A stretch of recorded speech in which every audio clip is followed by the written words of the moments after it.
Hey, Jules Blessed Vegan, and as always, thank you for stopping by. And for those who are new, welcome. I wanted to talk about really just the continued reflection of my situation. So, if you've been following me at all, you probably know that I was let go from my job, meaning I am not rehired for next year.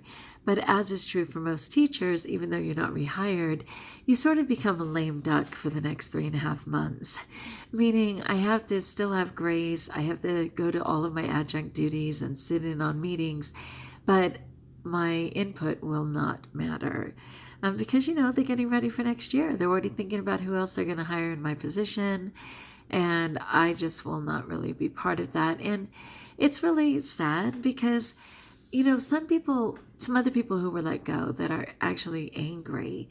Angry has never been a safe emotion for me. I think it's an important one to have, but in my experience, certainly as a child, it meant that someone was going to be hit or yelled at.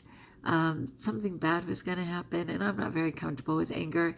I usually am solutions based. So these people who also were let go, I was not the only one. Sadly, we're all veteran teachers, which is a bit suspicious, but they're kind of saying, man, that principal, blank, blank, blank, and that district, and if I had money for a lawyer, and I'm like, that's not even who I am. I'm kind of like, God's on the case.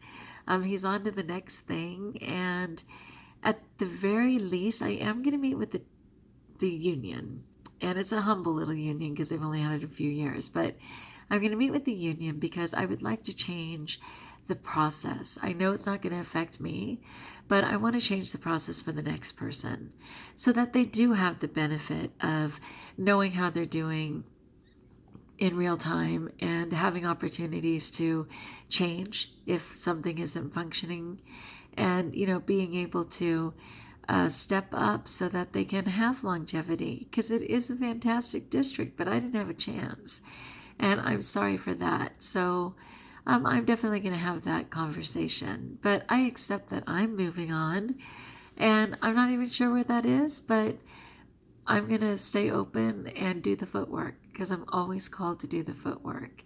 But kind of in my, reflection and challenge of all of this, someone had such a great thing. They said, make sure that you're seeing it as a setup and not a setback, as in God is setting you up for your next great thing. And I thought that was such a fantastic perspective. Do you love that? It's a setup. So I'm like, yeah, I'm being set up by God for my next great adventure. So, yes, oh my goodness, I just really loved that because I don't like to go to the negative. So it's a setup, my friends, not a setback. And of course, I will keep you posted on that. The other thing is, tomorrow is Ash Wednesday, and it's the first day of Lent, the 40 days. I think it's technically about 43, but still the 40 days before Easter.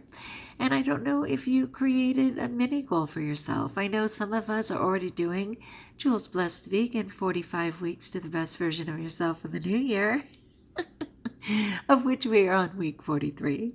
And you're still welcome to join.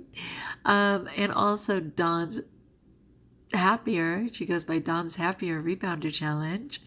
And that's every day of this year. And again, no one is late. All of these objectives are fantastic, but you might want to have a mini goal in the midst of all of that. So for me, I want to commit to praying the rosary every day. I do certainly say Hail Marys all day, but sometimes it's Hail Mary full of grace. And there's not that much grace in there. So I want to make time to actually say the rosary with intention. And there's a fantastic app. Oh my gosh, this girl is very pleasant to listen to. And it's the Rosary app, which I could certainly post if anyone's interested in that. It's one of my favorites.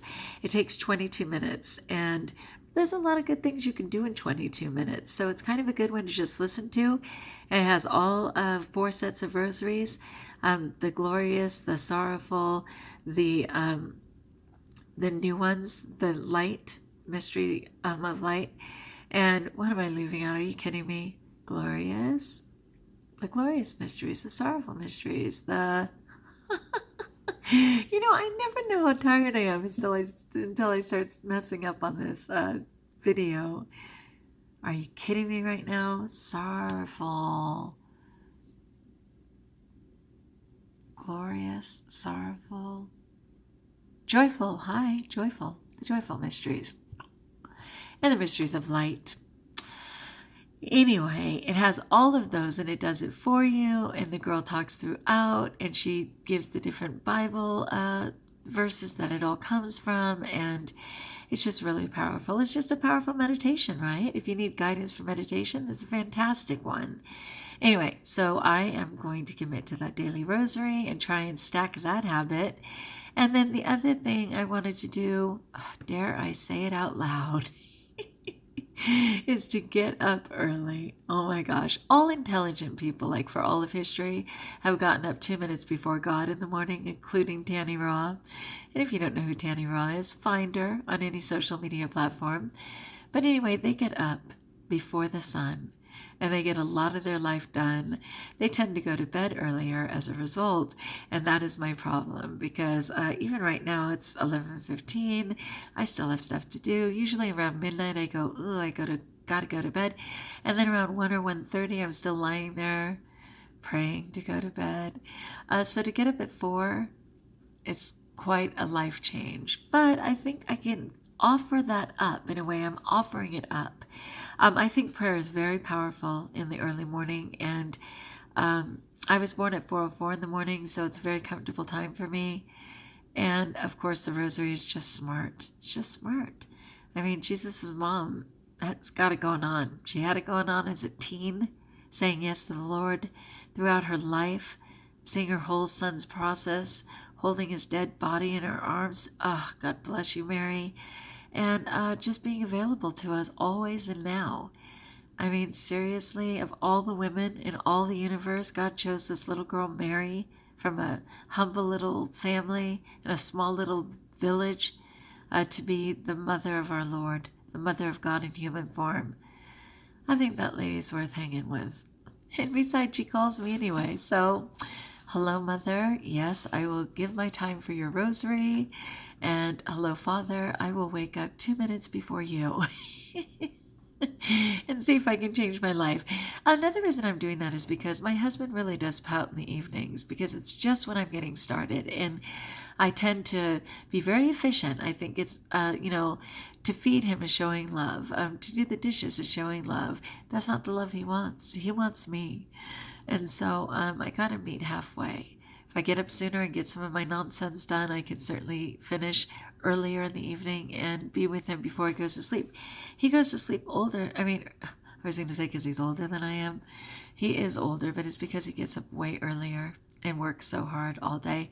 He's from Texas. I imported him from Texas, but he just would have been a natural farmer with those farm hours of waking up with the light and going to bed with the light. That's not my story. I am the light. Just kidding. I'm just kidding and playing. Sorry. My husband always says, Freudian slip by calling him my father. They are so much alike. But my husband always says, when I make a joke like that, he'll say, wait for the lightning. Be careful. Step away before the lightning gets us. So yeah. That's God tugging at my heart saying, Jules, you can joke to an extent, but I am God. Thank you. Even worse, be still and know that I am God. That is the biggest challenge for me ever. So, okay, I'm not going to go towards anger because it's not who I am. I'm going to continue to love and be joyful because that is who I am. And even though it didn't work out for me, I'm happy for that district and those people, and I wish them all the best and will enjoy myself until my time is up at that district.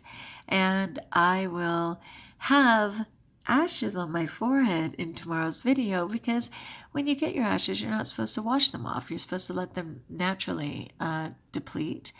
But inevitably, my children will say, Miss McCants, you have dirt on your forehead. And I'll say, yes, thank you. These are ashes.